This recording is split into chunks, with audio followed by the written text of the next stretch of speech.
নমস্কার বন্ধুরা, প্রিয়া টেল স্টুডিওতে আপনাদের সকলকে স্বাগতম। আজ আমি আপনাদের এক ভৌতিক গল্প শোনাব।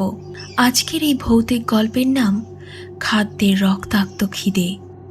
গল্প শুরু করার আগে আপনাদের সকলের কাছে একটাই অনুরোধ, দয়া করে আমার চ্যানেলটি সাবস্ক্রাইব করুন। যারা এখনো সাবস্ক্রাইব করেননি তাদের কাছে এই অনুরোধটি থাকলো। গল্পটি ভালো লাগলে অবশ্যই লাইক, কমেন্ট, শেয়ার করতে ভুলবেন না। চলুন শুরু করি আজকের ভৌতিক গল্প। রজতের মামার বাড়ি পুরুলিয়ার একটি গ্রামে। গ্রামটি খুবই অনুন্নত। গ্রামের বেশিরভাগ পরিবারই অত্যন্ত দরিদ্র। বিভিন্ন শাক পাতা, ছোটোখাটো প্রাণী ধরে ধরে বিক্রি করা ইত্যাদি জীবিকার মাধ্যমে তাদের সংসার চালায়। জন্মের পর থেকে হাতে গোনা প্রায় কয়েকবার রজত ওর মামা বাড়িতে এসেছে। রজতের বাবা কর্মসূত্রে ফিলাডেলফিয়া থাকেন, তাই রাজারহাটের ফ্ল্যাটে ও আর ওর মা থাকেন। বাবার সাথে না থাকায় ছোটবেলা থেকেই রজতের মাকে ঘরে বাইরে উভয় সামলাতে হয়েছে।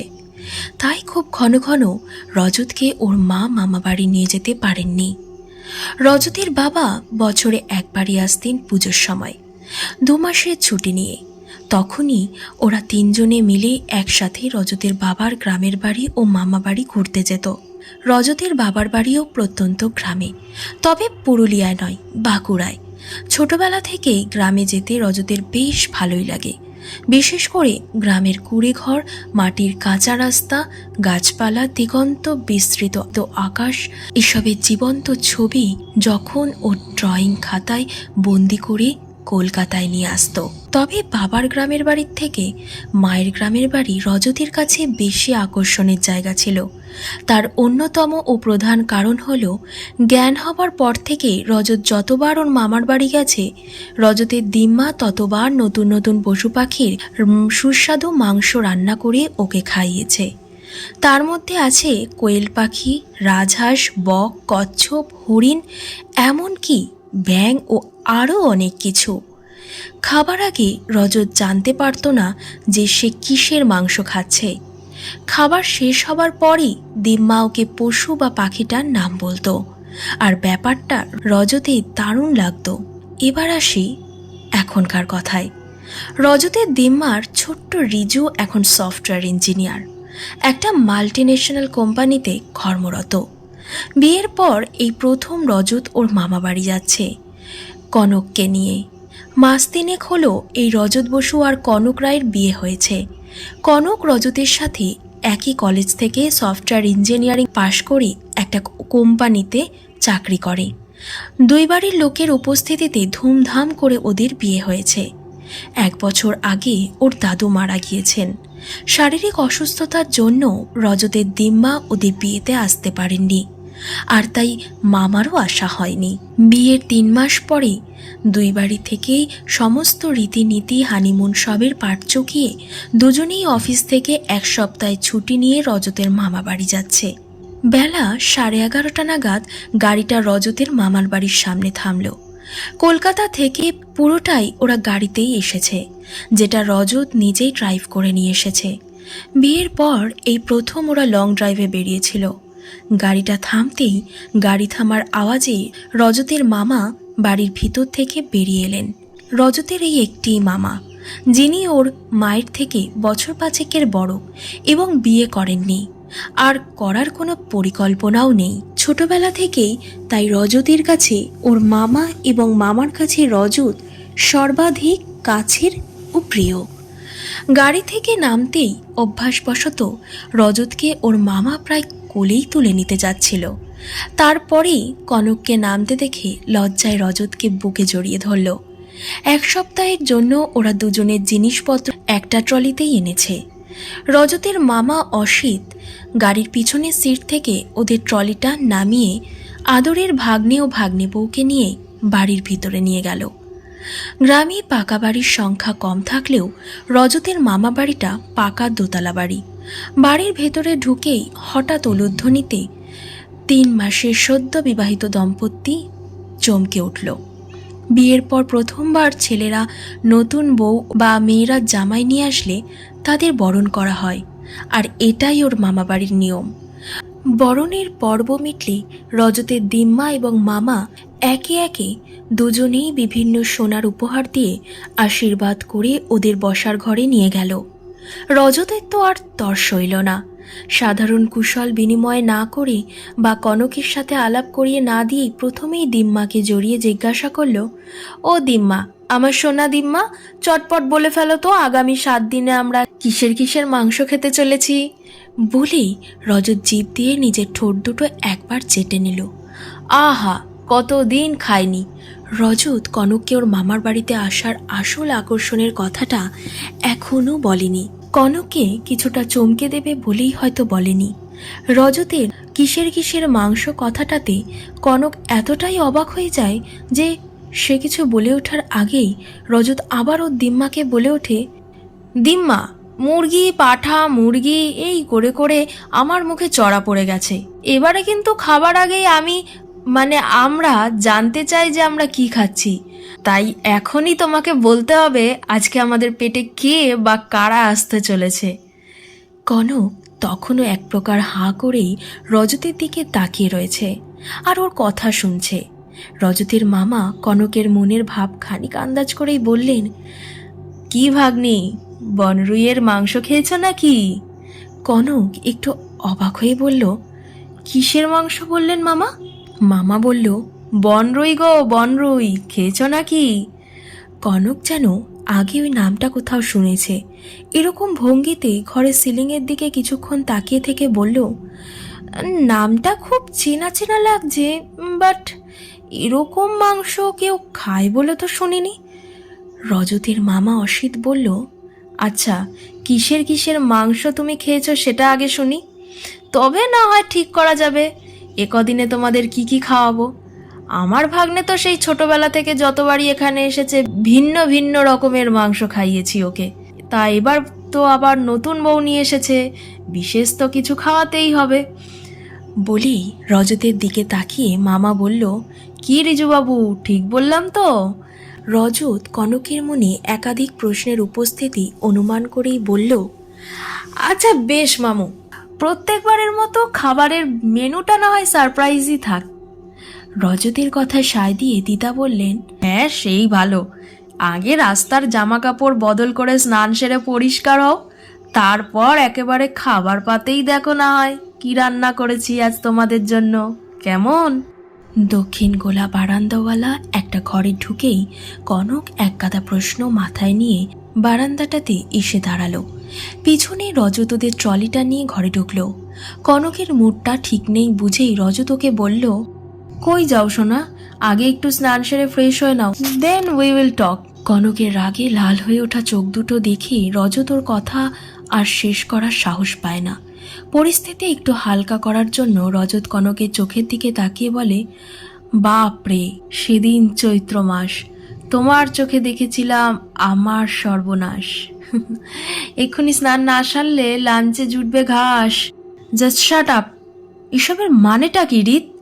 যা বাবা, কিসবের মানে? আর তোমার কি হয়েছে বলো তো? নিচের ঘর থেকে আসার পরে থেকেই দেখছি যে মুখটা কেমন করে আছো, কি হয়েছে? Any problem?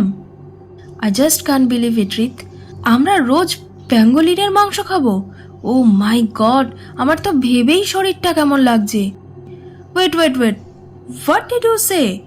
Pangolin? What's that? See, you don't even know about pangolins? Anyway Rit, তুই আগে আমাকে এটা বলতো, তোর এই 26 বছরের জীবনে কিসের কিসের মাংস খেয়েছিস? মানেটা কি? তুমি থেকে হঠাৎ তুই হয়ে গেল কেন শুনি? কেন, এরকম কি প্রথম হতে দেখলি? না, বাট সোনা, এটা আমার মামা বাড়ি তো, তাই এখানে অ্যাটলিস্ট একটু সম্মান দিস প্লিজ। আদিক্ষেতা না করে যেটা জিজ্ঞাসা করলাম বল, চটপট রিত প্লিজ, ভালো লাগছে না আমার। আচ্ছা আচ্ছা বেশ বলছি। ছোটবেলা থেকেই যখন এখানে এসেছি দিদা তখনই নতুন নতুন সব জীবজন্তুর মাংস রান্না করে আমাকে খাইয়েছে। দারুণ স্বাদের সব মাংস, তার মধ্যে ছিল রাজহাঁস, বক, কচ্ছপ, হরিণ, আরও অনেক কিছু। আর সত্যি বলতে কি জানিস, এই নতুন নতুন প্রাণীর মাংস খাওয়াটাই আমার এখানে আসার মূল আকর্ষণ ছিল। বুঝলাম, বাট তাই বলে প্যাঙ্গোলিন? আচ্ছা কি তখন থেকে প্যাঙ্গোলিন প্যাঙ্গোলিন করছিস বলতো? কিন্তু বস্তুটা কি একটু বুঝিয়ে বলবি আমাকে কি প্লিজ? প্যাঙ্গোলিন হলো সে। ও ওয়েট ওয়েট, বলছি একটু শর্টে বলিস। হ্যাঁ, বিশাল খিদে পেয়েছে কিন্তু। আমি বেশ কিছুদিন আগে একটা আর্টিকেলে এই প্রথম এই জন্তুটার কথা পড়ি, বাট এর বাংলা নাম যে বনরুই সেটা জানতাম না। তোর মামার মুখে আজকে এই নামটা শুনে উপরে আস্তে আস্তে গুগলে সার্চ করে জানতে পারলাম যে প্যাঙ্গোলিনের বাংলা নাম হলো বনরুই। আর কিছু বলবো না, বাকিটা নিজেই সার্চ করে দেখ। আমি স্নানে গেলাম আপাতত। দুপুরে অফিস থাকায় লাঞ্চ করে ঘুমানোর অভ্যেস রজত বা কনক ওদের দুজনের কারোরই নেই। তাই দুপুরে খাওয়া দাওয়ার পর রজত একটা ইংলিশ ম্যাগাজিন পড়ছে আর কনক মোবাইলে খুঁটখুট করছে। অনেকটা রাস্তা গাড়িতে আসা ধকলের দোহাই দিয়ে ওরা দুজনেই প্যাঙ্গোলিনের মাংস খায়নি। বেশ কিছুক্ষণ ধরে মোবাইলে চেক করার পর কনক বলল, আচ্ছা রিত, তোর এসব জীবজন্তুর মাংস খেতে কখনো ঘেন্না লাগেনি? ভাগ, ঘেন্না লাগবে কেন? ডিম্মা যা টেস্টি করে বানায় না, কখনো কখনো তো আমি কিসের মাংস সেটা আর জানতেই ভুলে যেতাম।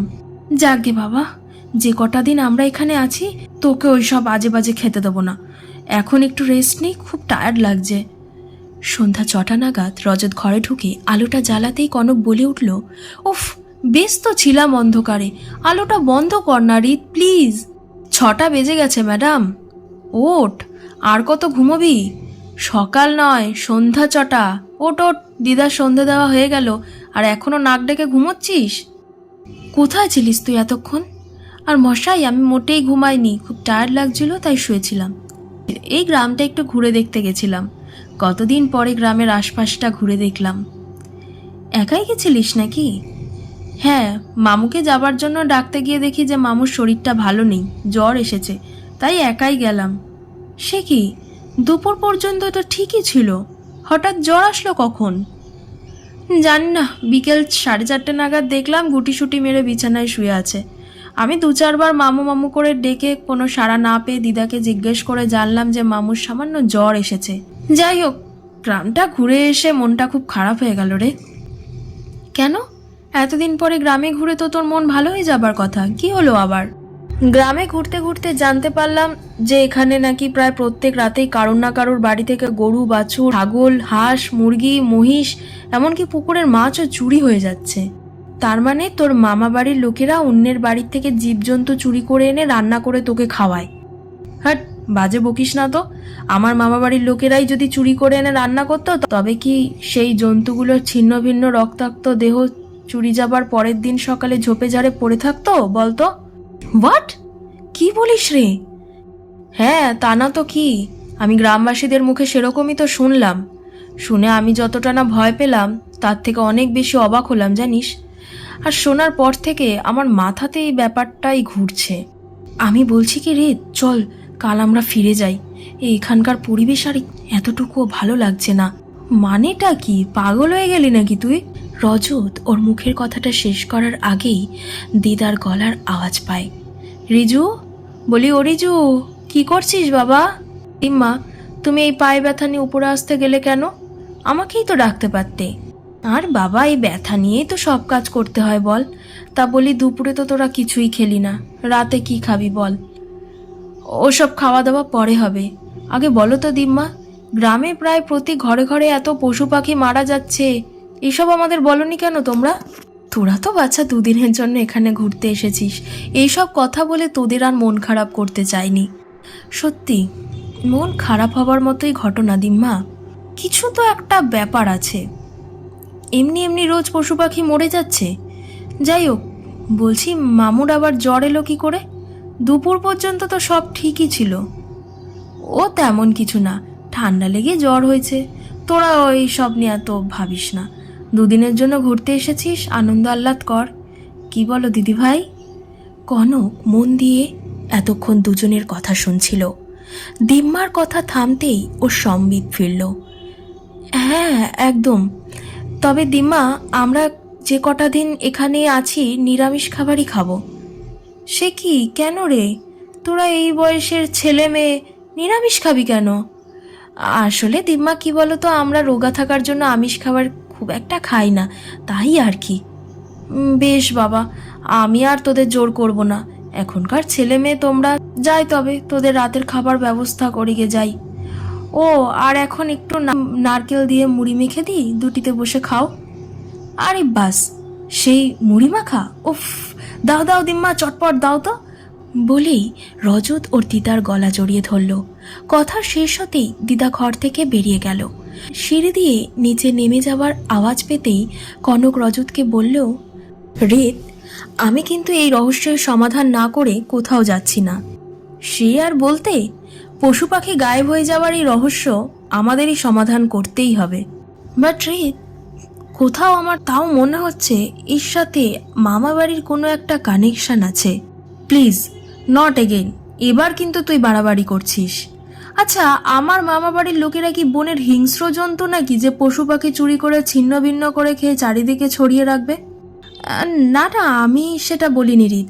তোর মামা বাড়ির লোকেরা আমারও খুব কাছের মানুষ, কিন্তু মনটা কেমন যেন উসখুস করছে রে। তোকে ঠিক বলে বোঝাতে পারবো না। বেশ, তো আমি তো বললামই যে এই রহস্যের সমাধান না করে আমরা ফিরবো না। যাই হোক, এবার নিচে চল, দিম্মার এতক্ষণে মুড়ি মাখা হয়ে গেল হয়তো। চল। রাতে শান্তি করে নিরামিষ মুগ ডাল, পাঁপড় ভাজা, আলু পোস্ত এসব দিয়ে ভাত খেয়ে রজত কনক দুজনেই এখন যে যার ফোন নিয়ে খুটখুট করছে।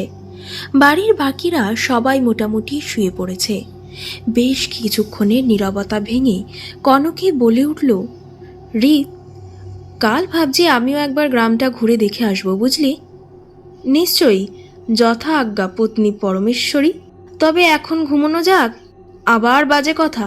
বেশ, তুই শুয়ে পড়, আমি বাথরুম থেকে একটু ফ্রেশ হয়ে আসি। এই বলে কনক ও টাওয়ালটা নিয়ে বাথরুমে চলে যায়, আর রজত বালিশ নিয়ে শুয়ে পড়ে। রাত তখন 2টো। উত্তরের জানলা দিয়ে আগত ঠান্ডা হাওয়ায় হঠাৎ কনকের ঘুম ভেঙে যায়। পায়ের নিচে জড়ো করে রাখা চাদরটা টেনে গায়ে দিতে গিয়ে খেয়াল করে ঘরের দরজার বাইরে কিসের যেন আঁচড় কাটছে। কান খাড়া করে কিছুক্ষণ বোঝার চেষ্টা করার পর আর উত্তেজনা ধরে রাখতে না পেরে বিছানা থেকে নেমে সোজা ঘরের দরজার সামনে গিয়ে দাঁড়ায়। ছিটকিনিটা খটখট শব্দ করে খুলতেই আঁচড় কাটাটা থেমে যায়। কনক আস্তে আস্তে ভয়ে ভয়ে দরজাটা খোলে। প্রথমে অন্ধকারে কিছুই খেয়াল করতে পারে না। এদিক ওদিক দেখে দরজাটা বন্ধ করতে যাবে, হঠাৎ ওর নজর পড়ে সিঁড়ির দিকে তাকাতেই কনক ভয় 2-3 বার ঢোক গিলে কে বলে ডাকতেই কনকের মনে হয় চার পেয়ে কি যেন একটা ধপধপ করে সিঁড়ি দিয়ে নেমে যায়। কিছুক্ষণ পাথরের মতো দাঁড়িয়ে থাকার পর রজতের ধাক্কাতে ওর সম্বিত ফিরে। কিরে কিউ, এত রাতে দরজার সামনে দাঁড়িয়ে কি করছিস বলতো? নিজেও জেগে থাকবি আর আমারও ঘুমটারও 12টা বাজাবি, যদিও এখন 2:30 বাজছে। দূর শালা, এ কি হয়েছে বলবি? তোর ভাল লাগছে না কিন্তু আমার। রজতের কোনো কথার উত্তর না দিয়ে কনক চুপচাপ রোবটের মতো হাঁটতে হাঁটতে বিছানায় এসে বসে। রজত দরজাটা আটকে কনকের পাশে এসে বসে। এই কিউ, কি হয়েছে বল আমাকে প্লিজ, তোকে কেমন একটা যেন লাগছে। অন্ধকারের মধ্যেও রজত কনকের হাতে হাত রাখতেই বুঝতে পারে কনকের সারা শরীর ঠকঠক করে কাঁপছে। রজত 2-3 বার জোরে ঝাঁকুনি দিতেই কনক ওকে জড়িয়ে ধরে কেঁদে ফেলে। ঘটনার আকস্মিকতায় রজত প্রথমে একটু ঘাবড়ে যায়, তারপর নিজেকে সামলে নিয়ে কনকের মাথায় হাত বোলাতে বোলাতে জিজ্ঞাসা করে, কেউ, তুই কি কিছু দেখে ভয় পেয়েছিস? ভয় পাস না, বল আমাকে। দেখ, আমি তোর কাছেই আছি, তো ভয় কিসের? তুই তুই কি আমাকে বিশ্বাস করবি? হ্যাঁ, কেন করব না, বল না আমায় কি হয়েছে। কনক ঢোক গিলে গিলে রজতকে পুরো ঘটনাটা বলল। সবটা শোনার পর রজত বলল, সবই তো বুঝলাম, কিন্তু একটা 4 পেয়ে জন্তু দেখে তুই এত ভয় পাচ্ছিস কেন বলতো? ওটা তো বিড়ালও হতে পারে, এমনকি আমার তো মনে হচ্ছে ওটা বিড়ালই। ছি। রজতের কথা শেষ হয় না, তার আগেই পাশের বাড়ির গোয়াল ঘর থেকে একটা আর্তনাদ ভেসে আসে। আর্তনাদটা শোনার সাথে সাথেই রজত দৌড়ে বারান্দায় গিয়ে পাশের বাড়ির সাথে লাগোয়া গোয়াল ঘরটার দিকে তাকায়। এই দোতলার এই ঘরটা দক্ষিণ বারান্দাওয়ালা, কিন্তু চারিপাশটা ঘন অন্ধকার থাকায় কিছু দেখতে পায় না রজত। কিছুক্ষণ মনে করার চেষ্টা করে আর্তনাদটা কিসের ছিল, মানে চিৎকারটা কি কোনো মানুষের ছিল, নাকি কোনো জন্তুর। এসব ভাবতে ভাবতে হঠাৎ কাঁধের উপর একটা হাতের স্পর্শে চমকে উঠে পেছনে ফিরে দেখে কনক। একটা স্বস্তির নিঃশ্বাস ছেড়ে বলে, তুই? উফ, কি যে ভয় পাইয়ে দিয়েছিলি। কিসের চিৎকার ছিল রিত ওটা? বুঝতে পারলি কিছু? হ্যাঁ, আমি তোকে বললাম না রিত, আমি কিছু একটা দেখেছি ওই সিঁড়িতে, যেটা মোটেই কোনো সাধারণ বিড়াল ছিল না। আর তুইও আমাকে বিশ্বাস করছিলিস না। দেখ। এক নিঃশ্বাসে কথাগুলো বলে কিছুটা হাঁপিয়ে গিয়ে কনক চুপ করে যায়। রজত ওকে সামলানোর জন্য বলে, আচ্ছা বেশ বেশ, একটু শান্ত হ তুই। আমরা কাল সকালবেলাতেই বেরিয়ে পড়ব। তোকে নিয়ে কাল পুরো গ্রামটা আরও একবার ঘুরে দেখব, কেমন? চল এবার আমরা শুয়ে পড়ি। এখানে দাঁড়িয়ে থেকে এখন আর কোনো লাভ হবে না। চল ঘরে চল। রজত কনককে ঘরে নিয়ে এসে বিছানায় শুইয়ে দেয়, তারপর নিজেও শুয়ে পড়ে। দুজনের মধ্যে আর কোনো কথোপকথন না হলেও দুজনের কারোরই ঘুম আসতে চায় না। শেষে ভোর রাতের দিকে দুজনেই ঘুমিয়ে পড়ে। সকাল 8টা নাগাদ কিছু লোকজনের কথা বলার আওয়াজে রজতের ঘুম ভাঙে। পাশে তাকিয়ে দেখে কনক তখনও পরম নিশ্চিন্তে ঘুমোচ্ছে। তাই ওকে আর ডাকতে ইচ্ছা করে না রজতের। আস্তে আস্তে উঠে বিছানা থেকে নেমে বারান্দায় এসে দাঁড়ায়। নিচে তাকিয়ে দেখে দুটো মাঝবয়সী লোক আর 3জন মহিলা ওর দিম্মাকে চিৎকার করে কী সব বলছে। প্রথমটায় রজত ওদের কথাবার্তাগুলো ঠিক বুঝতে পারে না, কিন্তু দিম্মাকে অন্য লোকের কাছে অপমানিত হতে দেখে আর চুপ থাকতে না পেরে এক প্রকার দৌড়ে নিচে নেমে দরজা দিয়ে একেবারে বাইরে বেরিয়ে এসে দিম্মার পাশে দাঁড়ায়। কি হয়েছে দিম্মা, এত চেঁচামেচি কিসের? ও মা, তুই আবার নেমে এলি কেন দাদা? ও তেমন কিছু না, ওরা ওরকম চেঁচিয়েই কথা বলে। তুই যা ঘরে যা, আমি তোদের চা নিয়ে যাচ্ছি। ওই দুজন লোকের মধ্যে থেকে একটু বেটে খাটো একজন বলে উঠল, আমরা এরকম চিৎকার করেই কথা কই? এইসব তুমি কি কইছো গিনিমা?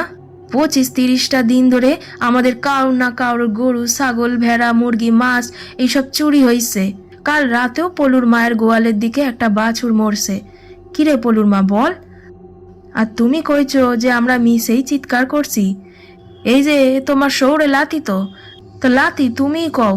কাল তো তোমার সাথে আমরা কত কথা কইলাম, তুমি সেই সব শুনলে দেখলে তো। কাল রাতেও একখানা গরু মরছে এই পলুর মায়ের গোয়ালের। বল পলুর মা। বেটে লোকটা পলুর মা বলেই যাকে সম্বোধন করে সে তখনও কেঁদেই চলেছে। বউটাকে কাঁদতে দেখে আর লোকটার কথাগুলো শুনে রজতের খুব অস্বস্তি লাগে। রজত দিম্মাকে বলে, বলছি দিম্মা, কি হচ্ছে এসব বলো তো? কটা দিন ঘুরতে এসে এরকম ঘটনার সম্মুখীন হতে হবে সেটা ভাবতেও পারছি না। দেখছো তো আমার নাতনিটা 2টো দিনে এখানে একটু ঘুরতে, নতুন বউটাকে নিয়ে, তাকেও একটু রেয়াই দিলে না তোমরা। বলছি যাও যাও, এখন বিদেয় হও তো সব, মেলা কাজ আছে আমার। যাও যাও, আজে বাজে কথা যত। পলুর মা শেষমেশ কান্না থামিয়ে চোখ মুছতে মুছতে বলে ওঠে, হ্যাঁ হ্যাঁ হ্যাঁ, এখন চলেই যাচ্ছি। তবে আমাদের পশু পাখিগুলোকে মেরে তোমাদের চব্যচস্য খাওয়া বের করে দিমো। খুনে রাক্ষুসে বংশ একটা, মরবি সব, তোরাও মরবি। আমার লক্ষ্মীর মেয়েটাকে কেটে খেয়েও শান্তি হয়নি কো। রাক্ষুসে বংশ, নিবংশ হবি সব। চোখের জলটা মুছে কথাটা বলতে বলতে পলুর মা চলে যায়। তার পিছন পিছন বাকিরাও রাগি কচকচ করতে করতে যে যার বাড়ি চলে যায়। সবাই চলে যাবার পর রজত দিম্মাকে বলল, দিম্মা, কি হচ্ছে বলো তো? আমি তো কিছুই বুঝতে পারছি না। ছোটবেলা থেকে দেখা সুন্দর শান্ত এই গ্রামটা আজ এরকম অশান্ত হয়ে গেল কি করে গো? দেখো না দাদুভাই, ওরা বলছে যে ওদের বাড়ির গরু ছাগল মেরে নাকি আমরা খেয়ে নিচ্ছি। আচ্ছা তুই বল দাদা, আমরা তো আগেও অনেক মাছ মাংস রান্না করে খেয়েছি, কই তখন তো ওদের পোষ পাখি মরেছে বলে ওরা কেঁদে বলতে আসেনি, তাই এখন কেন? আর তুই তো জানিস দাদুভাই, গরু তো আমাদের মা, তাকে খাওয়া তো দূরের কথা, গায়ে এটুকু আঘাত করার কথাও ভাবতে পারিনি কো। আর আজ কিনা আমাকে এই অপবাদও পেতে হলো।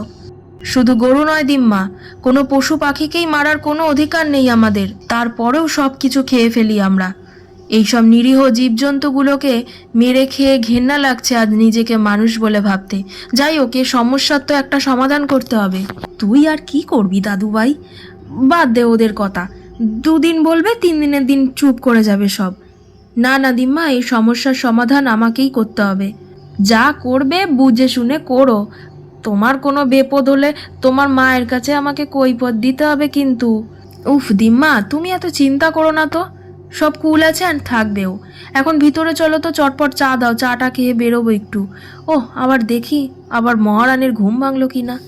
হ্যাঁ রে দাদু ভাই, দেখিনি ওদের কথায় তোকে চা দেবার কথাটাও ভুলে গেলুম। আয় ভিতরে আয়। রজত ভিতরে গিয়ে বাথরুম চলে যায় ফ্রেশ হতে। ওদিকে কনক ঘুম থেকে উঠে বারান্দায় দাঁড়িয়ে চারিদিকে শান্ত নিস্তব্ধ পরিবেশটা কিছুক্ষণ উপভোগ করতে থাকে। হঠাৎ দিম্মার গলা পেয়ে ঘরের দিকে ফিরে আসে। আরে নাথ বউ, এনে তোদের চা নিয়ে এলুম। দাদুভাই তো নিচে বাথরুমে আছে, আসুক ততক্ষণ চাটা ঢাকা দিয়ে রাখি। তা বলি, ঘুম টুম হয়েছে তো রাতে নাকি রে? হ্যাঁ ওই আর কি, আসলে কি বলতো, নতুন জায়গা তো, তাই প্রথম কদিন খুব একটা ভালো ঘুম হয় না। যাই হোক, মামু এখন কেমন আছে দিম্মা? এখন তো ভালোই আছে রে মা, কিন্তু ওই সূর্যের ডুবলেই ওর জ্বর আসে। রজতের মামার গলার আওয়াজ পেতেই দিম্মা চুপ করে যায়। কি ভাগ্নি, এই বুড়িটার সাথে কি কথা বলছো এত? আর মা, তোমাকে না আমি বারণ করেছি যে তুমি সিঁড়ি দিয়ে উপরে উঠবে না, দরকার পড়লে আমাকে বলবে। যাও যাও নিচে যাও এখন। হ্যাঁ রে বাবা, যাই যাই, নিচে যাই রে দিদিভাই, তোরা চাটা খেয়ে নিস। হ্যাঁ কেমন? ঠিক আছে দিম্মা, তুমি সাবধানে নিচে যাও। দিম্মা ঘর থেকে বেরোতেই রজত ঘরে প্রবেশ করে। আরে গুড মর্নিং মামু, কখন উঠলে তুমি? আর শরীর কেমন আছে এখন তোমার বলো তো? আমার আবার কি হবে, ঠিকই তো আছি আমি। কিন্তু কাল বিকেলে দিম্মা যে বললো তোমার জ্বর এসেছে, সকালবেলা তো ঠিকই ছিলে। জ্বর? আমার? দূর, ওই বুড়ির কথা বাদ দে তো, যত বয়স বাড়ছে তত আবোল তাবোল বকছে। কিন্তু আমিও তো দেখলাম যে তুমি গুটিসুটি হয়ে শুয়েছিলে, ডাকলামও তোমাকে 2-4 বার, কোনো সাড়া দিলে না। ওই চোখটা একটু লেগে গেছিল। এতক্ষণ বাদে কনক একটু কথা বলল। হ্যাঁ, কিন্তু তারপর সারা বিকেল সন্ধে তোমার তো আর দেখাই পেলাম না মামু। আসলে কি বলো তো ভাগ্নি, বিকেলের পর থেকে ঠান্ডা ঠান্ডা লাগে তো, তাই আর ঘর থেকে বেরোতে ইচ্ছা করে না। যাগে, এখন আমি যাই, তোমরা চা জল খাবার খাও। ও হ্যাঁ, আর দিম্মার কথায় খুব একটা কান দিও না, বুড়ো মানুষ কখন কি বলে। আমি আসি, হ্যাঁ আমি আসি। মামা চলে যাওয়ার পর কনক দরজার দিকে তাকিয়েই রজতকে বলল, আচ্ছা রিত, তোর মামু কিরকম একটা অদ্ভুত ব্যবহার করছে না? তুই কতদিন চিনিস মামুকে? মামু ওরকমই, খামখেয়ালি মতন। আর আমি তোকে এই লাস্টবার বলছি, কিউ এখানে এই সমস্যাটা সমাধান করতে আমিও চাই, কিন্তু তুই দয়া করে আমার মামা বাড়ির লোকেদের সন্দেহ করে 2-4 করাটা বন্ধ কর প্লিজ। তোর রিয়াক্ট করার মতো কি বললাম? বলেছিস, যথেষ্ট বলেছিস। যাই হোক, রেডিও এনে গ্রামটা আরেকবার দেখতে বেরোবো। ওকে। কনক আর বেশি কথা বাড়ায় না, রেডি হতে চলে যায়। প্রায় গ্রামটা ঘুরে গ্রামবাসীদের সাথে কথাবার্তা বলে। কথাবার্তা বলে ওদের বাড়ি ফিরতে ফিরতে প্রায় 3টে বেজে যায়। বাড়ি ফিরে স্নান সেরে ভাত খেয়ে রজত আর কনক দুজনেই আবার মোবাইলজি করতে বসে যায়। ফোন ঘাঁটতে ঘাঁটতেই নীরবতা ভেঙে রজত বলে ওঠে, কিছু বুঝতে পারলি? না, দেখ, কোনো মানুষ যদি খাওয়ার জন্য জন্তু জানোয়ারগুলোকে মারে, তাহলে তাদের শরীরগুলো এমন ছিন্ন ভিন্নভাবে ছিড়িয়ে ছিটিয়ে পড়ে থাকার কথা নয়। এক্স্যাক্টলি, আমি শিওর এটা কোনো জন্তুরই কাজ। কিন্তু রিত, সমস্যাটা হলো কেউই ওই জন্তুটাকে দেখেনি, অদ্ভুত ব্যাপার। আর একটা ব্যাপার হলো যে বন দপ্তর থেকেও কোনো রকম সাহায্যের আশ্বাস দেয়নি। আচ্ছা, আমরা যদি একবার বন দপ্তরে গিয়ে কথা বলি? ধুর, পাগল তুই, গ্রামের লোকেদের কথাই ওরা শোনেনি, আর আমরা তো আবার আউটসাইডার্স। তারপর আবার শুনলাম ওই দপ্তরের বড়বাবু নাকি খুব একটা সুবিধের লোক নয়, কথাবার্তা খুবই খারাপ, গ্রামের মোড়ল ওই রবীন দাদু বলল। তাহলে এখন উপায়টা কি? আমাদেরও তো অফিস টফিস যেতে হবে নাকি? এইভাবে এখানে কদিন থাকবো বলতো? শোন, যা করার আমাদের আজ রাতেই করতে হবে। আজ রাতেই? মানে কি করবো আজ রাতে? খাদ্যের মৃত্যুর রহস্যের সমাধান। খাদ্যের মৃত্যুর রহস্যের সমাধান মানে? মানে একটা জিনিস ভেবে দেখ কিউ, যেসব জীবজন্তুগুলোকে মারা হচ্ছে সেগুলো প্রায় সবগুলোই কিন্তু আমাদের খাদ্য। মানে ওইসব প্রাণীগুলো আমরা সবাই কম বেশি খাই, তাহলে আমাদের খাদ্যের মৃত্যুই হলো না এটা? কিন্তু এখন সমস্যা হচ্ছে যে খাদ্যকে মারছে কে? খাদক কি খাদ্যকে মারছে, নাকি এক খাদ্য অন্য খাদ্যকে মারছে? কি সব বলছিস? ধুত, আমি কিছু বুঝে উঠতে পারছি না। যাই হোক, তোকে এখন না বুঝলেও চলবে। আজ রাতে কিন্তু নো ঘুম। ওকে? ওকে, ডান। রাত 11টার মধ্যে কনক আর রজত দুজনেই ডিনার সেরে নিজেদের ঘরে এসে মোবাইলে কিছু কিছু দেখতে থাকে। যদিও ওদের রাতের অভিযানের কথা ওর মামা বাড়ির কাউকে জানায়নি, এমনকি কনকও পুরোটা জানে না যে রজত কি করতে চলেছে। আর চুপ থাকতে না পেরে কনক বলে উঠল, কি রে, এবার তো বল কি করতে চলেছি আজ রাতে আমরা? কিছুই তো বুঝতে পারছি না ছাই। বলবো বৎস, বলবো। আর কখন? বল তো, জলদি বল। আমি আর সাসপেন্স ধরে রাখতে পারছি না জাস্ট। বেশ বেশ, মন দিয়ে শোন।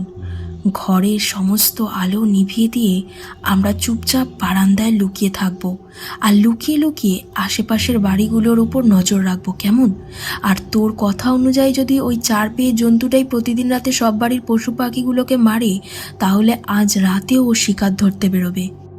আচ্ছা ঠিক আছে, কিন্তু একটা কথা আমি বুঝতে পারছি না যে অত বড় জন্তুটা সেদিন রাতেই বাড়িতে ঢুকলো কি করে? বাড়ির মেন গেট তো বন্ধই থাকে নিশ্চয়ই। জন্তুটা যে অত বড় ছিল শিওর তুই? আরে হ্যাঁ রে বাবা, আমার চোখের সামনে সিঁড়ি দিয়ে ধপধপ করে নিচে নেমে গেল।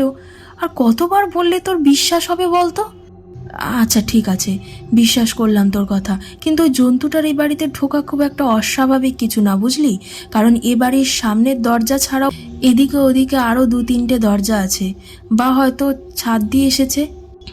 তাও হতে পারে। আচ্ছা রিত, তুই চাইলে একটু ওয়েট কর, আমি বাথরুম থেকে ফ্রেশ হয়ে আসি। হ্যাঁ হ্যাঁ যা, কিন্তু বাড়ির কাউকে কিছু জানতে দিস না যেন। ঠিক আছে, আসছি আমি। কনক নিজের টাওয়ালটা নিয়ে সিঁড়ি দিয়ে নিচে নেমে আসে। নিজের মনেই গুনগুন করতে করতে বাথরুমে ঢুকে যাচ্ছিল। হঠাৎ কি মনে হতে মামুর ঘরের সামনে গিয়ে একটু দাঁড়ালো। দেখলো ঘরের দরজাটা হালকা করে ভেজানো আছে। কনক আলতো হাতে একটু ঠেলা দিতেই দরজাটা অল্প ফাঁক হয়ে গেল।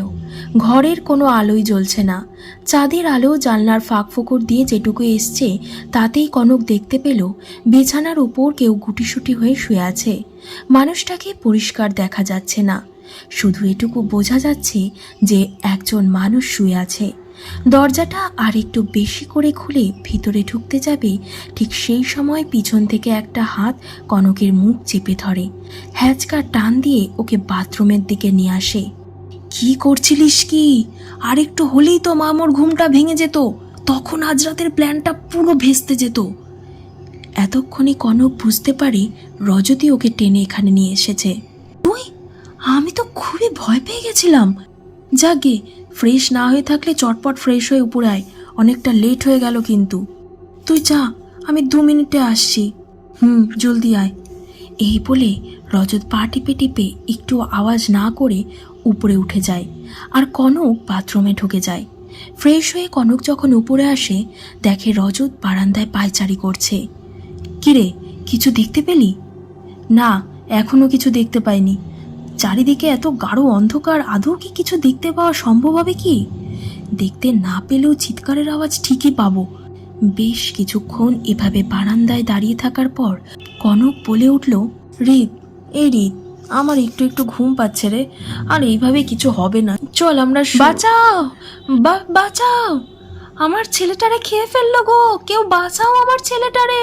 চিৎকার শোনার পরেই রজত আর এক মুহূর্ত সময় নষ্ট না করে সিঁড়ি দিয়ে একরকম লাফিয়ে লাফিয়েই নিচে নেমে আসে। রজতকে এরকমভাবে নামতে দেখে কনক ওর পিছন পিছন নেমে আসে। রেদ দাঁড়া, রেদ প্লিজ দাঁড়া, আমার কথাটা তো শোন, তোকে আমি কিছুতেই এইভাবে বাইরে যেতে দেব না। এই বলে কনক রজতের হাতটা টেনে ধরে। কি বলছিস, পাগল হয়ে গেছিস তুই? আজ রাতে আমাদের কি প্ল্যান ছিল তুই জানিস না? সব জেনে সব দেখে আমাকে এখন চুপ করে ঘরে বসে থাকতে বলছিস? কেউ ছাড় আমাকে প্লিজ, যেতে দে। ওই ভয়ানক জন্তুটার সামনে তোকে এভাবে ছেড়ে দেব আমি? দেখ, যা হবার তা তো হয়ে গেছে বল, আর এখন তুইও গিয়ে কি করবি কিছুই বুঝতে পারবি না। তার চেয়ে চল, কাল সকালে আমরা বন দপ্তরেই যাব। যতক্ষণ তোর সাথে কথা বলছি ততক্ষণে আমি বেরিয়ে জন্তুটাকে ধরতে না পারি, আঘাত তো করতে পারতাম। যাকে ছাড়, আমি গেলাম। কথা শেষ করে রজত বেরিয়ে যায়। কনক ওকে ফলো করতে বেরোয়, কিন্তু অন্ধকারে কিছু দেখতে না পেয়ে আবার বাড়ি ফিরে আসে। অপেক্ষা ছাড়া আর কোনো উপায় না থাকায় কনক বারান্দায় পায়চারি করতে থাকে। প্রায় রাত 1টা নাগাদ রজত বাড়ি ফিরে উপরে এসে দেখে কনক বারান্দার এক কোণে দেওয়ালে হেলান দিয়ে চোখ বন্ধ করে বসে আছে। রজত ওর গায়ে আলতো করে ঠেলা দিয়ে ডাকে, কেউ ওঠ, ঘরে চল। রজতের ঠেলায় কনক চমকে উঠে দেখে রজত ওর পাশে হাঁটু গেড়ে বসে আছে। রজতকে সুস্থ স্বাভাবিকভাবে ফিরে পেয়ে কনক আনন্দে রজতকে চেপে জড়িয়ে ধরে কেঁদে ফেলে। রিত, তুই ঠিক আছিস তো? তোর কিছু হয়নি তো? কি ভয়টাই না পাইয়েছিলিস বলতো? এভাবে আর কখনো আমাকে ছেড়ে যাস না রিত, প্লিজ। আচ্ছা বাবা, ঠিক আছে, আর কান্নাকাটি নয়, চল এবারে ঘরে চল, অনেক কথা আছে। কনক আতঙ্কে এতটাই জড়সড় হয়ে গেছিল যে রজত ওকে ধরে ধরে ঘরে নিয়ে যায়।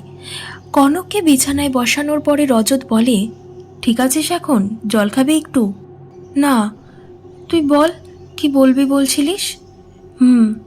তখন চিৎকারটা শুনে বেরিয়ে একটা কান্নার আওয়াজ ফলো করতে করতে ছোট একটা মাটির বাড়ির সামনে গিয়ে পৌঁছলাম। বাড়ির ভিতরে আর ঢুকতে হয়নি, দেখলাম উঠোনেই একজন মাঝবয়সী মহিলা পা ছড়িয়ে কান্নাকাটি করছে। এক মিনিট, তার মানে তখন ওই চিৎকারটা ওই মহিলারই ছিল? ও মাই গড, তারপর কি হলো? হ্যাঁ, একদমই তাই। তারপর আমি ওনাকে কি হয়েছে জিজ্ঞাসা করে জানতে পারলাম সেটা আমার চিন্তা আর ভয় দুটোই বাড়িয়ে দিল। মানে এতদিন যা যা ঘটেছে তার চেয়েও ভয়ঙ্কর কিছু ঘটেছে আজকে আর কারোর বাড়ির পোষা কোনো জীবজন্তু খুন হয়নি, জলজান্ত একটা ছেলেকে টেনে নিয়ে গেছে। হোয়াট? কি বলছিস কি তুই? পুরো ব্যাপারটা খুলে বল তো। ঠিক বলছি রে কিউ, আসলে সন্দেহটা আমার তখনই হয়েছিল যখন আমি ওই চিৎকারটা শুনেছিলাম। ওই ভদ্রমহিলার ছোট ছেলে, বয়স 15-16 হবে, রাতে খেয়ে দিয়ে উঠোনে শুয়েছিল। অন্যান্য দিন ছেলেটার দাদা মানে ওই মহিলার বড় ছেলের শুয়ে উঠোনে, আজকে এই ছোট ছেলেটা শুয়েছিল। ওদের ধারণা ছিল ওই আশ্চর্য জন্তুটা শুধু গরু, ছাগল, মুরগি এসবই খায়, তাই নিশ্চিন্তেই শুয়েছিল উঠোনে। আর তারপর ছেলেটি চিৎকার শুনে ওর মা, বাবা, দাদা যখন বাইরে বেরিয়ে এসে দেখে যে ছেলেটি সেখানে আর নেই আর উঠোনের চারিদিকে রক্ত পড়ে আছে। কিন্তু রিত, তুই আমাকে একটা কথা বল, ছেলেটা তো একেবারে দুধের শিশু নয়, তো একটা 15-16 বছরের ছেলেকে টেনে নিয়ে যেতেও তো সময় লাগবে। জঙ্গলের সাধারণ জন্তুদের পক্ষে কি সেটা করা সম্ভব?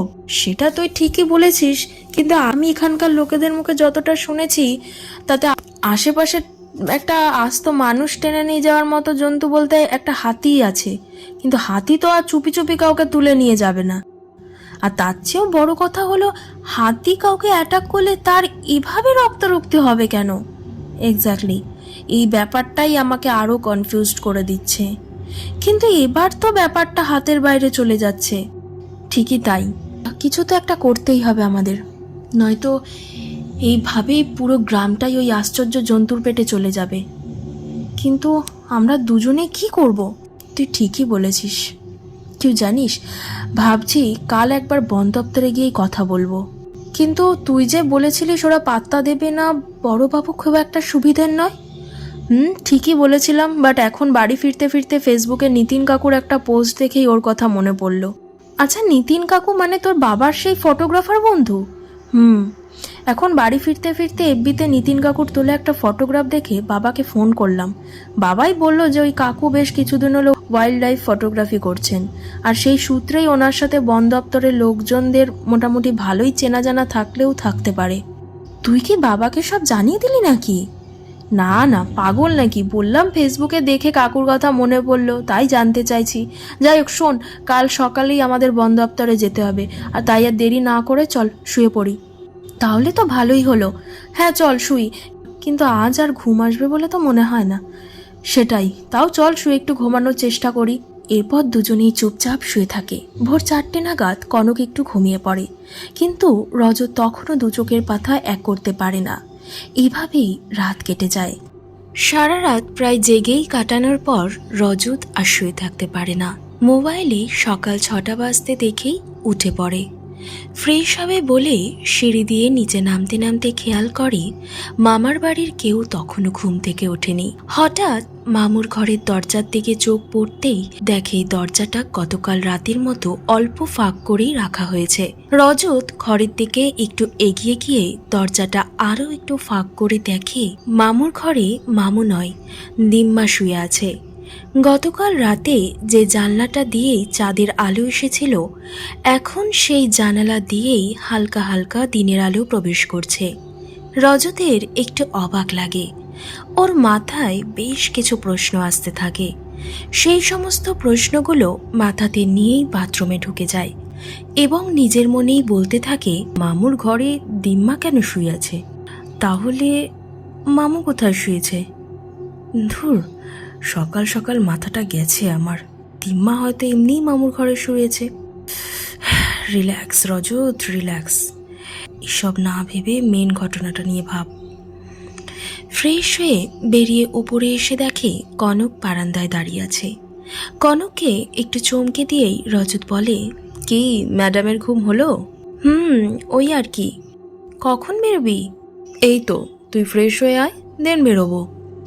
আচ্ছা বেশ, তাহলে আমি চট করে ফ্রেশ হয়ে আসছি। হ্যাঁ, বাট একটু জলদি করিস, লেট করিস না প্লিজ। ওকে ওকে। রজত মামুর ঘরে দিম্মাকে শুতে দেখার ব্যাপারটা কনকের থেকে লুকিয়ে যায়। কি জানি কি আবার ভাববে, এমনিতেই এটা একটা সামান্য ব্যাপার। কনক ফ্রেশ হয়ে বাথরুম থেকে বেরিয়ে দিম্মাকে দেখে চা বানাতে বলে দেয়। উপরে এসে দেখে রজত রেডি হয়ে গেছে। ওকে দেখে রজত বলে, আমি রেডি, নে তুই এবার রেডি হয়ে নে। হ্যাঁ, ও আর শোন, দিম্মাকে চা করতে বলে দিয়েছি। ঠিক আছে, আমি নিচে গেলাম। 7:30 নাগাদ চা খেয়ে গাড়ি নিয়ে দুজনে বন দপ্তরের উদ্দেশ্যে বেরিয়ে পড়ে। বন দপ্তরে কথা বলে ফিরতে ফিরতে ওদের প্রায় 11টা বেজে যায়। বাড়িতে ঢুকতে ঢুকতেই মামুর সাথে দেখা হয়। রজতের মনে হলো মামু যেন ওদের ফেরার জন্যই অপেক্ষা করছিল। রজত কিছু বলার আগেই মামু বলে উঠল, কি ভাগ্নে, শুনলাম নাকি বন দপ্তরে গিয়েছিলে? তা বলি শুধু শুধু এইসব ঝামেলায় পড়ার কি দরকার ছিল? এইসব ব্যাপারে নাক গলিয়ে তুমি মোটেই ঠিক কাজ করনি ভাগ্নে। নিজেকে ঝামেলা থেকে বাঁচাতে তোমাদের কি করে ঝামেলার মধ্যে রেখে চলে যাই বলো তো মামু। রজতের মনে হলো ওদের বন দপ্তরে যাবার ব্যাপারটা ওর মামু মোটেই ভালো চোখে দেখছে না। রাগে মামুর চোখ মুখ যেন কেমন লাল হয়ে গেছে। পরিস্থিতিটা স্বাভাবিক করার জন্যই রজত বলল, যাগে, এইসব বাদ দাও, জলখাবার কি খাবো আজ? দিম্মা, ও দিম্মা, শিগগিরই কিছু খেতে দাও। দিম্মাকে ডাকতে ডাকতে রজত রান্নাঘরের দিকে চলে যায়। কনকও ওকে অনুসরণ করে। জলখাবার খেয়ে স্নান সেরে ওরা গ্রামটা আরেকবার ঘুরে দেখে আসে। বন দপ্তরের লোকেদের সাথে কি কথা হয়েছে সেটা আর কেউ বলেনি। যে ছেলেটা গতরাতে মারা গেছে তার মা বাবা দাদার সাথেও কথা বলে। গ্রাম ঘুরে এসে ভাত, মাছের মাথা দিয়ে মুগের ডাল, ফুলকপির রোস্ট দিয়ে জমিয়ে খেয়ে রজত উপরে এসে বারান্দায় একটু পায়চারি করছে। আর কনক বিছানায় শুয়ে শুয়ে একটা ইংরেজি উপন্যাস পড়ছে। কিছুক্ষণ পায়চারি করার পর রজত কনকের পাশে এসে শুয়ে পড়লে কনক বলে, কি ব্যাপার গোয়েন্দা মশাই, এখন হঠাৎ শুচ্ছিস যে? এমনি। আচ্ছা কিও, বন দপ্তরের লোকগুলোর সাথে কথা বলে তোর কি মনে হলো? কি মনে হলো মানে? না মানে ওরা আমাদের হেল্প করবে আদৌ? তোর ওই নিতিন কাকুর রেফারেন্স দিয়ে তো মনে হলো কাজ হয়েছে। বলছিস? তা তো কিছুটা হয়েছে, কিন্তু আমি ভাবছি অন্য কথা। কি কথা? আমি ভাবছি রে, বন দপ্তরের লোকেরা আগামী 17 তারিখের আগে এই ব্যাপারে সময় দিতে পারবে না।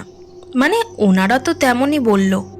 হ্যাঁ তাই তো বলল, কিন্তু আজকে তো সবে 12 তারিখ, আর এই কদিনেই যদি আরও অনেক বিপদ ঘটে যায়, তাই আমাদের কি ওয়েট করা উচিত হবে রিত? তাহলে তুই কি বলছিস, কি করব আমরা? ভাবিনি এখনো সেটা, বাট এতদিন ওয়েট করাটা মনে হয় ঠিক হবে না। ঠিকই বলেছিস, আর গ্রামের মানুষগুলোও আমাদের উপরে অনেকটা ভরসা করে ফেলেছে রে কিউ। এখন বন দপ্তরে দোহাই দিয়ে ওদের আমরা এইভাবে শেষ হয়ে যেতে দিতে পারি না। সেটাই। আচ্ছা একটা কাজ করলে কেমন হয়, কি বল? দেখ, ওই জন্তুটা ঘরের বাইরে একা কাউকে পেলেই তাকে আক্রমণ করছে, তাই তো? রাইট।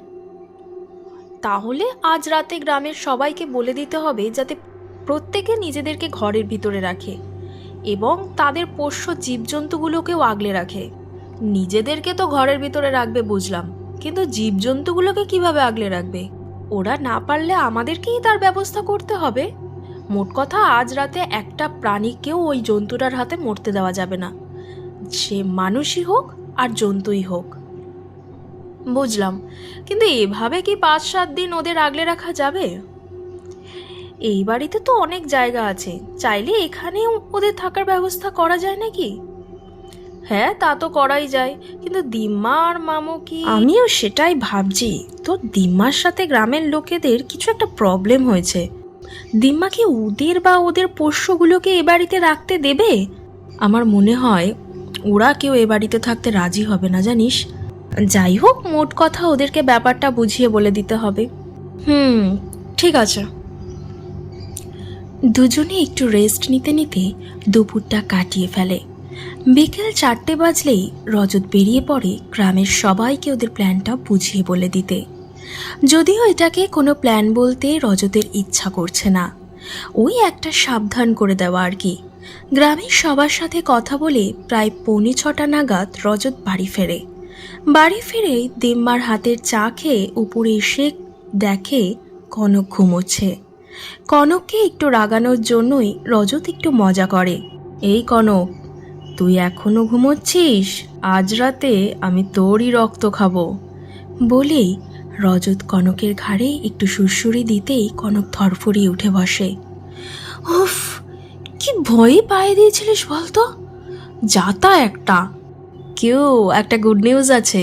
কি গুড নিউজ? বস ফোন করেছিল, জানতে চাইলো আমি কবে জয়েন করছি। এটা তোর কাছে গুড নিউজ হলো? এই তুই আর তোর বস, বিরক্তিকর। বসকে বলে তুই হানিমুনে এসেছিস, অফিসের প্রজেক্টে নয়, বুঝলি? কই, আমাকে তো অফিস থেকে কেউ ফোন করে জ্বালাচ্ছে না। সেটাই, কি আর করব, অফিসে অফিসিয়াল বস আর বাড়িতে আনঅফিসিয়াল বস। যাই হোক, গ্রামের প্রায় সবাইকেই বুঝিয়ে দিয়ে এলাম, বুঝলি? বেশ করেছিস। এখন আমাকে একটু বুঝিয়ে বল তো, চা কফি কিছু আসছে কি? খুব মাথা ধরেছে জানিস। চা কফি আসছে মানেটা কি? নিচে গিয়ে নিয়ে এসো মহারানী, দিম্মা চা বানিয়েছে, আমি খেয়ে এলাম আর বললাম তোকে পাঠিয়ে দিচ্ছি।